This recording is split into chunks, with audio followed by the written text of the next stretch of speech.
It's just a method of distribution. I've changed 6 times. Books haven't changed once in hundreds of years.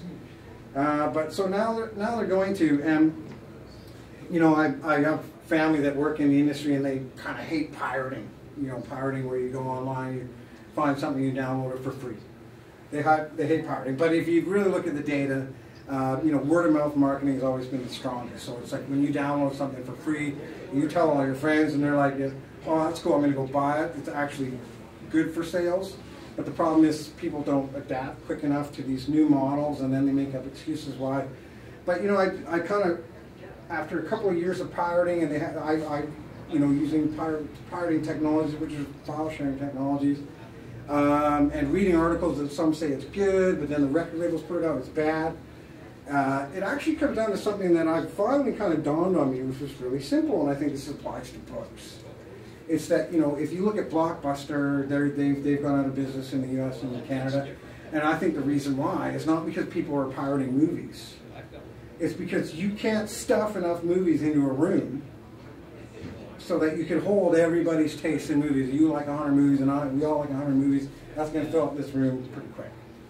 The internet, however, it can hold billions and trillions of movies, no problem.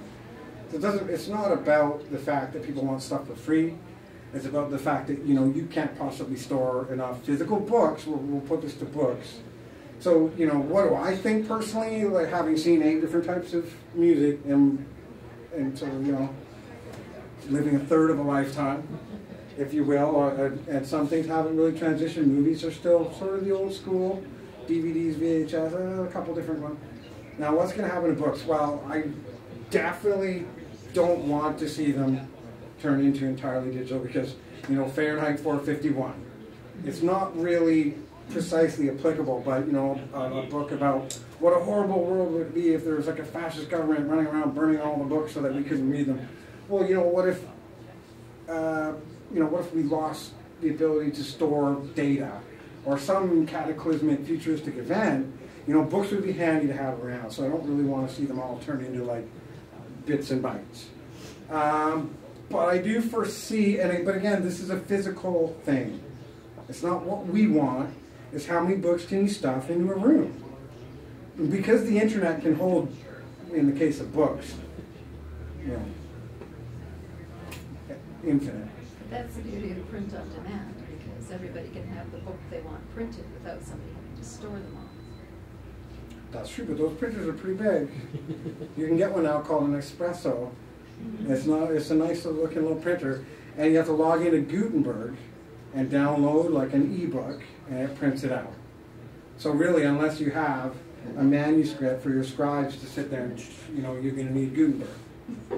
Right, so, but I think what's going to happen is you'll see it like a record kind of store. See, now records came back, but it took 10, 15 years. And all of a sudden people were like, well, these, you know, encoded audio files aren't, I can't hear all these great sounds. For me, I don't hear that well, so it's a little bit different. But I definitely think that that's really where you're going to see books go. And then after that, it could very well sort of turn around again, where people are going to be like really into the feel and the smell, and that's what I love about books too.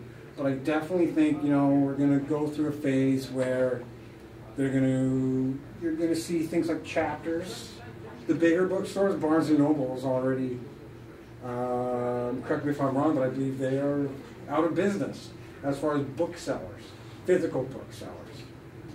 Barnes & Noble, they now sell only electronic books. So Borders went Borders. bankrupt. Borders? Went bankrupt. Barnes & Noble has their own device called a Nook. Well, yeah, it was bought by a Chinese company, but yeah.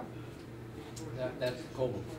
Kobo was bought by a Chinese company. That was owned by Chapters. Right. So yeah. So but you see, yeah. So Borders is, you know, these bigger booksellers may very well have a problem keeping open very expensive stores with lots of space and really, you know, niche paperbacks, and so I think also getting back to the idea that when the App Store came out, it was the first place in history where anybody could make a piece of content and go and sell it. And then you take the convergence of media, where software is going to power your books and your movies and your music. So, you know, this is really these sort of things where you lose pieces of technology, where you lose the ability to go rent a DVD and now you have to download it, or where there aren't many bookstores anymore and you have to go get your ebooks. It's not a result of any one given thing, it's a result of several things all coming together at the same time. But I hope books stay around because, you know, everybody loves them. But if you look at this little kid that was in the room earlier, and he was, you know, basically, he was really awesome. Smart. He was a really smart kid, and you know, this guy probably about mid-30s, and I had to think pretty hard. Programmer. I know. Me too. I was thinking, geez, that's a good question. And I'm thinking, and then I answered, and I'm thinking, now what is he going to retort with again? I'm going to have to come yeah, I know. You better answer it right. Yeah. So you know, kids like that. I mean, when it's the natural fact that if that kid grows up with an iPod his whole life, he's not going to be like, oh, but I remember books, they felt good and they smelled so good. So, you know, it's going to be a pretty interesting time for books. He's just going to remember the sore back from his backpack. Yeah. But see, on my iPad, I can store hundreds of books, thousands of books. Yeah. And for a student, that's great. And if Steve Jobs wanted to revolutionize textbooks, they're going to be revolutionized. And it's going to be a good thing.